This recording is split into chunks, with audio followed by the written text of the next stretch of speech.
Beware Maria.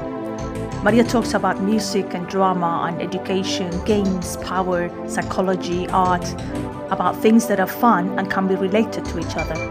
Maria has conversations with herself and others, but Maria will listen to you if you contact her at bewaremaria@gmail.com. Maria is a musician, choir director and teacher of communication and self-defense with the capacity to reinvent herself many times, and she finds it odd to talk about herself in the third person. So beware. You've been warned. Hello. This is episode number 20. I can't believe I reached this point. And this intro makes me remember how hard it was for me to find what to say and what music to play at the beginning of my shows, because you can be telling many different things with music, don't you? Salutations, daywalkers, and beware Maria, for she can see your mortal desires. Okay, this could be one option.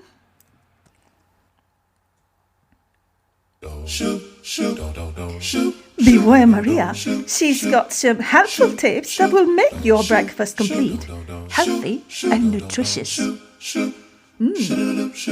This for a morning show? Beware Maria, because you have crossed the line too often. So I am Maria, and you better don't mess with me, or I will see you tomorrow at the docks. You can see I had a lot of fun. It was hard to make a decision.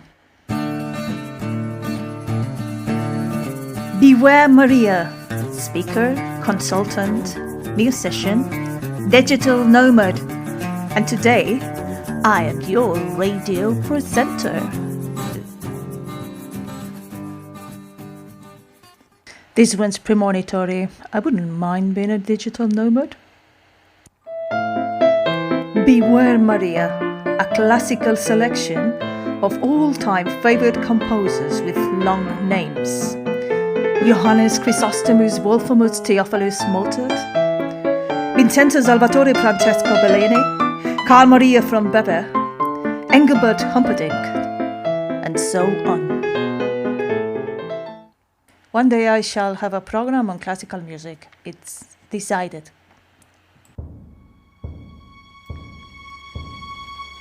Beware Maria.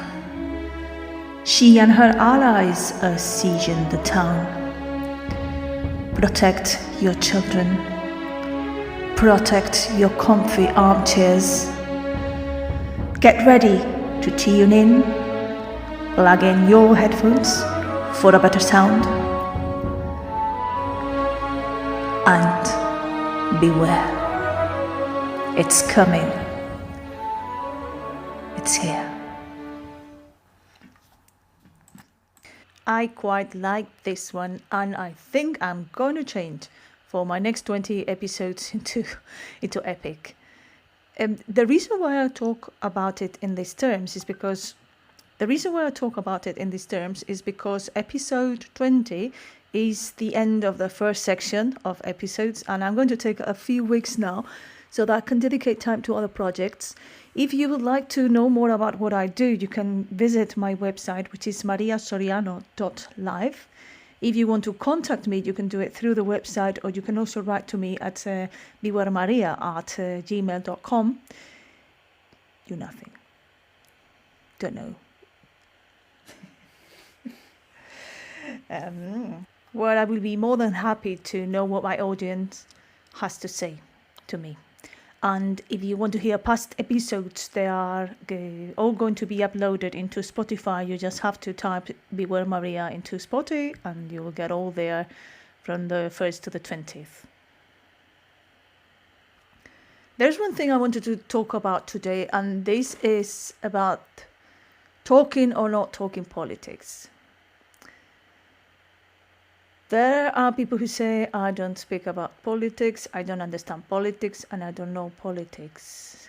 And I think that in every episode that I have done, I've been talking about politics. Not like been talking about political parties, but politics as Politics is the way people get organized. So politics is everywhere, everything you look at, it can be interpreted through political thinking. So through how do we organize? How do we do this? Why is it in this way and not in another? It's about debate. It's about wanting to improve a situation. It's about not just about governance, but I think it's a very wide meaning. And I think that if I do a review of the episodes that I have been doing, actually politics is everywhere. So I got a summary here. If you heard it, my very first episode was about improvisation, which is something I've been doing for many years and which I'm passionate about. The fact that music is something that we cannot really separate from a social context in which that music is done. Is it politics? Music cannot be understood or cannot be studied, or if we separate it from the historical moment in which it is produced, it is very strongly linked to the reality, to the social and political reality that saw that music being composed and performed. So I believe that the music that does not only reflect the spirit of the people or society or of a social group, but it's also reflecting the conflict, the problems, the tensions. And for this reason, it's very important to establish what is the importance that music has in the social life of a group. So who plays the music? Why they are playing the music? What is the meaning of that music in some specific context? And once some people will criticize that music or like it, is a music that is valued by society or is not? When I was starting to study music, I can recall that most of the times we were analyzing the structure, the harmony, but it is a lot more than that. It is always more interesting not just to listen, to understand and to want to learn about it when you can put that music into context and in place, and that cannot be done without understanding the political and social context. How does it relate to improvisation? Is that people have always improvised. Improvisation has always existed, and it has existed more originally into non-Western classical traditions, but more popular ones. And then it mingles more with Western traditional classical music. If we think about, for example, jazz and how it is mixed with improvisational traditions, we can say, it frees the music a lot, and it helps it abandon other kinds of restriction. It helps people go more for ways of musical experimentation, and this affects not just the music but the way the music groups are organized, like they become more democratic. When I was performing in Spain as part of the Orquesta Foco, which is the orchestra of the Spanish Association of Improvisers, which doesn't exist anymore but existed for many years, the process of music creation in many times was very democratic. Many times it did not have a conductor. The conductor, when there was, it could be rotational. We could all have a chance to go and conduct. And this development of free improvisation, experimentation with timbre and improvisation in a group is something that is trying to get people separate from the conventional roles, also in the orchestra, in the way it organizes. So this is politics. In the episode number 2, we're talking about mental health awareness a lot, apart from a series of other characters. That's a lot about politics, isn't it? Where a neoliberalizing society creates more stress at the individual, and then encourages people to treat stress individually and medically rather than collectively and politically. This is something that was said by a theorist called Mark Fisher. And then another guy called Dennis Puras, that in just quite recent years, he presented a report to the United Nations saying that the best way to combat the global mental health crisis He says austerity measures did not contribute positively to good mental health.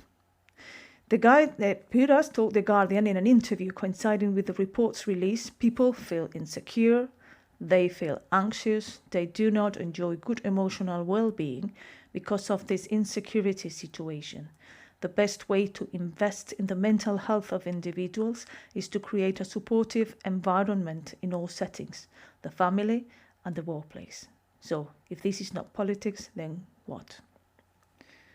Episode 3, we talked about HIV and AIDS, and about Pride, the movie, and with Fraser exposing, he was talking about the multiple fault that they were in the system where he was trying to get diagnosed. And that's very political. Yeah, it's clear. I don't need to explain that to you. So, an expanding epidemic of AIDS can reveal how the political system is working and what are they doing at a national level or at a community level, at a level of what's happening in the states with the healthcare or in other countries. How do you organize that healthcare? Who's going to pay for it? But no, we don't talk politics here. In episode 4 is pure politics. We're talking about hierarchy and about equality and about how in a house we did organize a structure in which everybody was a lot more equal, even if we had different roles, but we had moments in the day in which we were cooperating together like a community.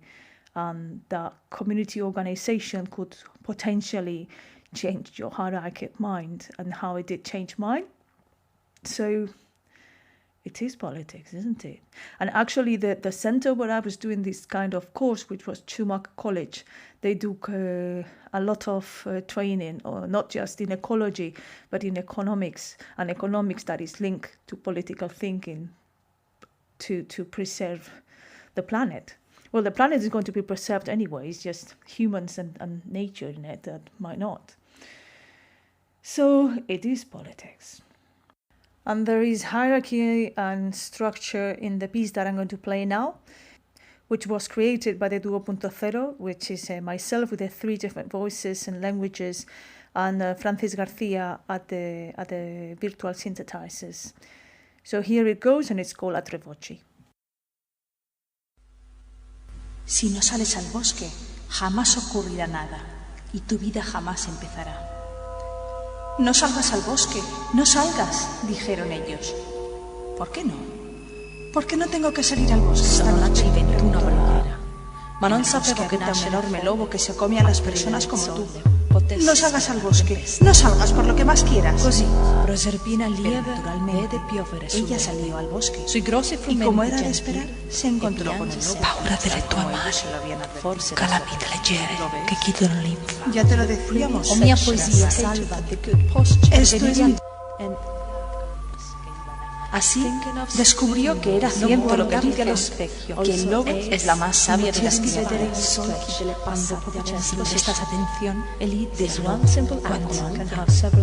Hace siempre la pregunta más importante. No dónde está el alimento más próximo, la pelea más próxima o la danza más próxima, sino la pregunta más importante para ver dentro y detrás, para sopesar el valor de todo lo que vive. ¿Dónde está el alma? ¿Dónde está el alma? ¿Dónde está el alma? No muerdas los espejos. Sal al bosque. Sal enseguida. Si no sales al bosque, jamás ocurrirá nada y tu vida no empezará jamás. Sal al bosque. Sal enseguida. Sal al bosque. Sal enseguida. En la mano de la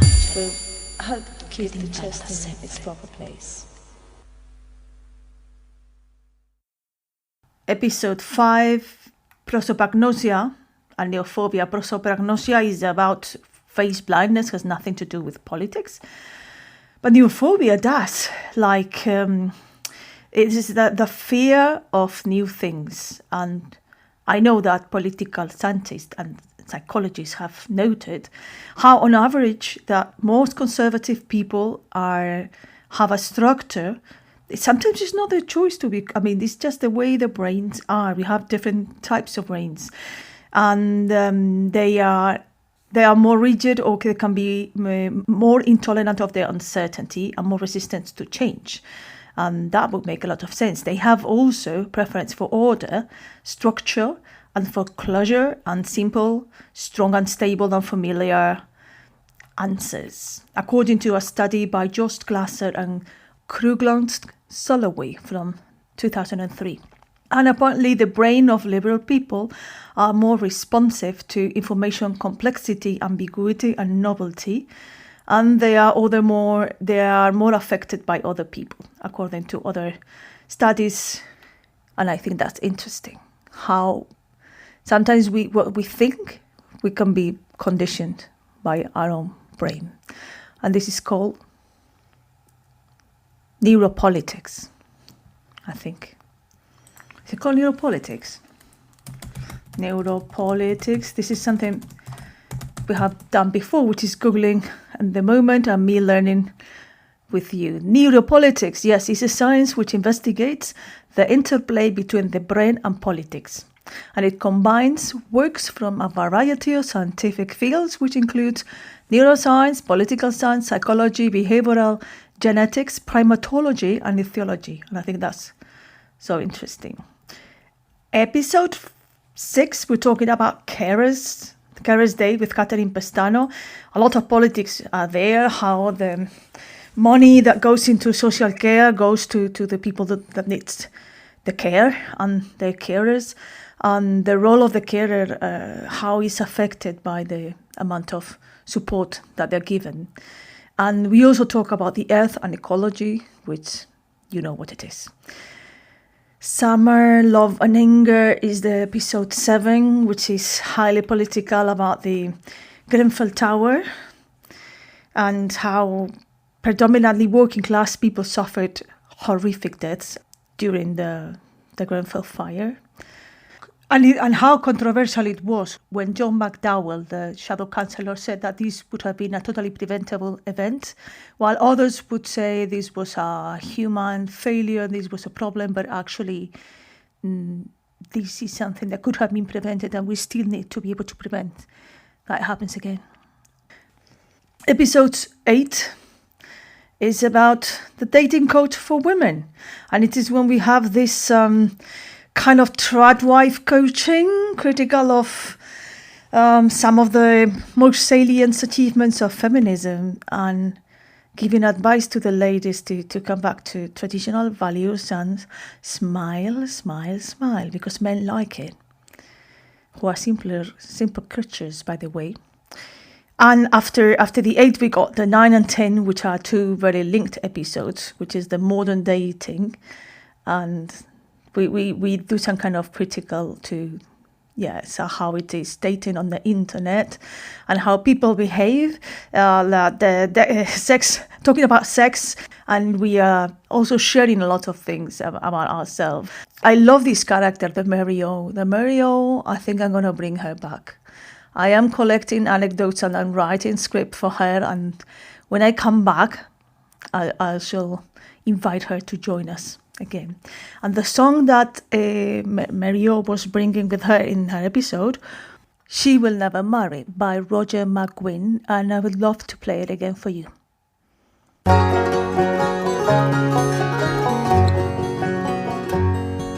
They say that love is a gentle thing, but it's only brought her pain.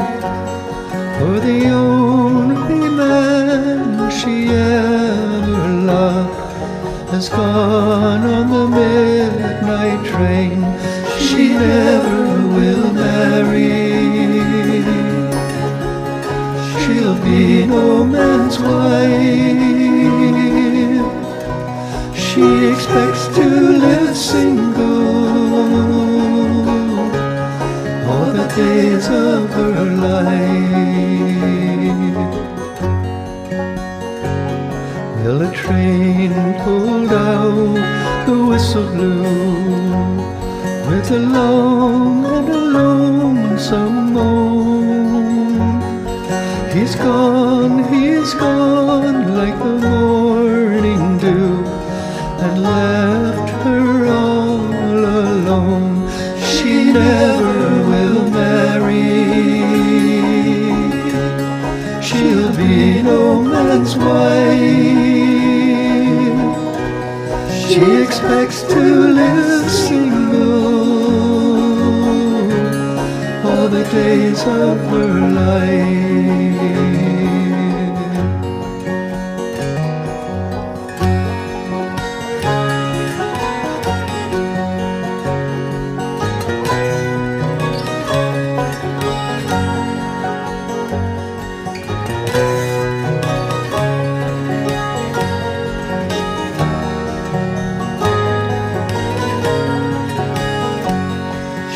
Never will marry.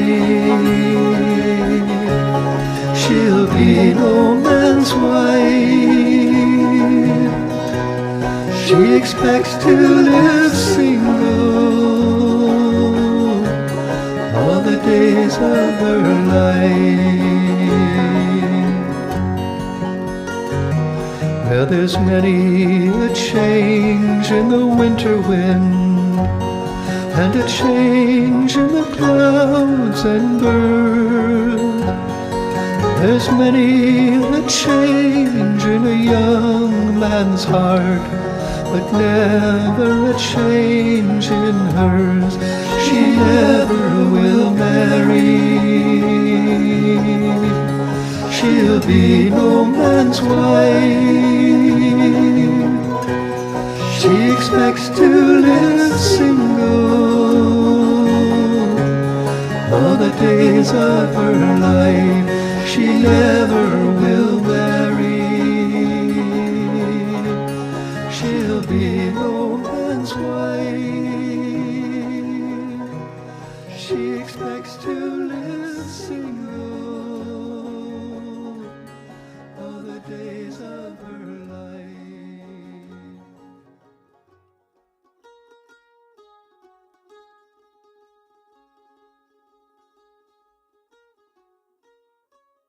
So now here publicly I'm going to say I will invite her one day. I cannot be present. The episode number 11 was the one on my birthday, things I have learned.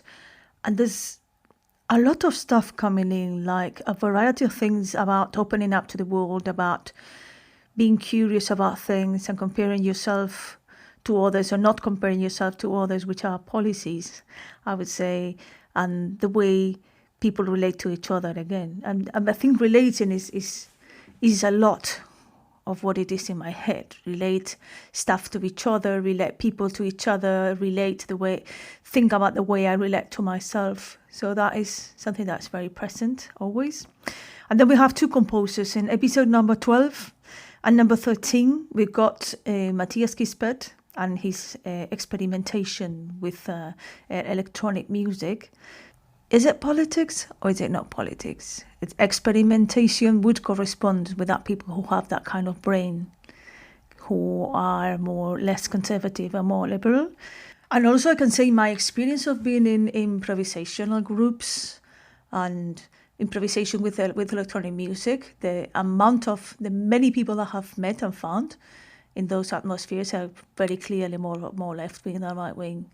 So there must be something about the brain. The same happens with Milloyes, Marijosa Estivariz, who is experimenting with multiple bass guitars, and she was also talking about how a woman playing bass guitars happens not to be seen that often, and her own record with that, and people thinking that arriving to the group and thinking the bass player is going to be a man, and then getting surprised about it still nowadays. We got episode 14 that I call Generation Rant. And there is some critique of those who critique and think that the past was always better, and that tendency that some kind of older people have to say that the youth of today are somehow worse than the youth of the past.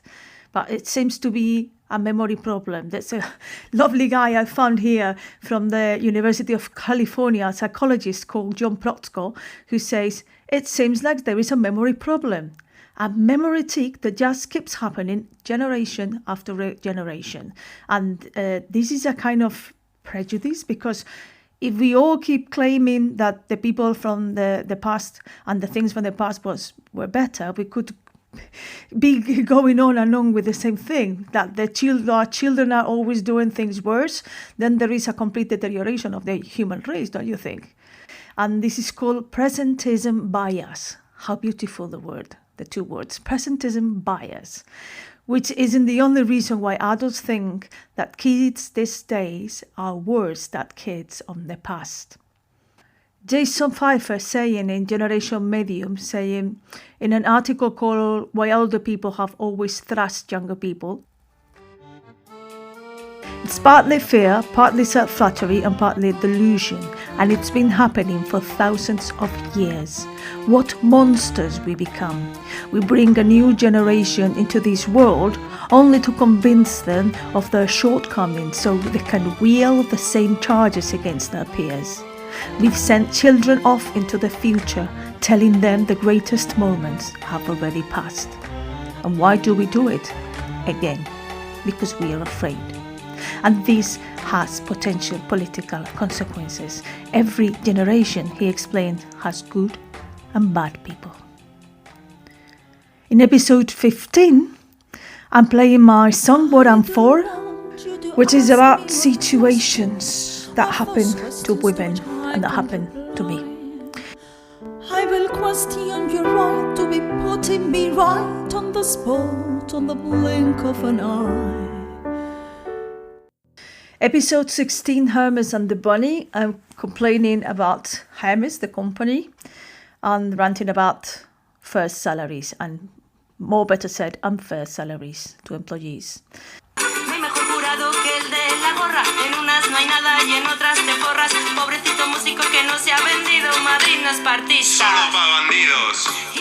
Number 17 is Take the Music to the Streets. What can be more political than that? It's about the freedom of expression and this story about the mayoress of Madrid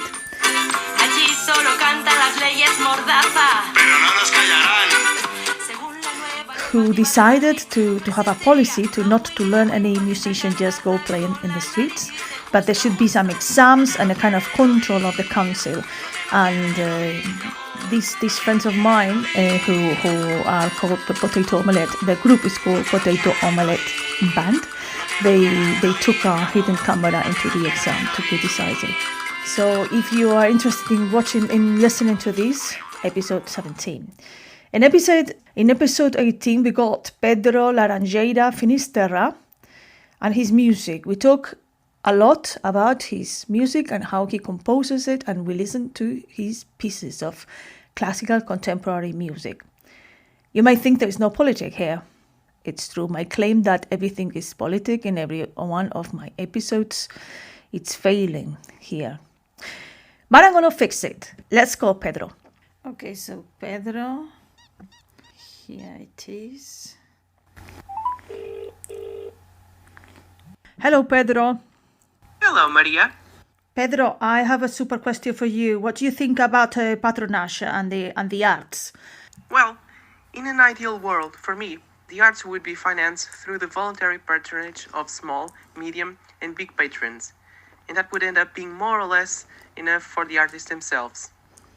Everyone, with their vast variety of tastes, would give what they can and what they want to the projects they're passionate about, spreading the patronage within a vast array of different aesthetics and people, instead of a centralized entity whose criteria could be potentially discriminatory for a variety of reasons and also excessively bureaucratic.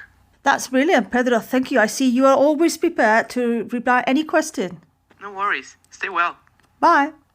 And it's fixed. It's fixed. We can go to episode number 19 with June Boyce Stillman.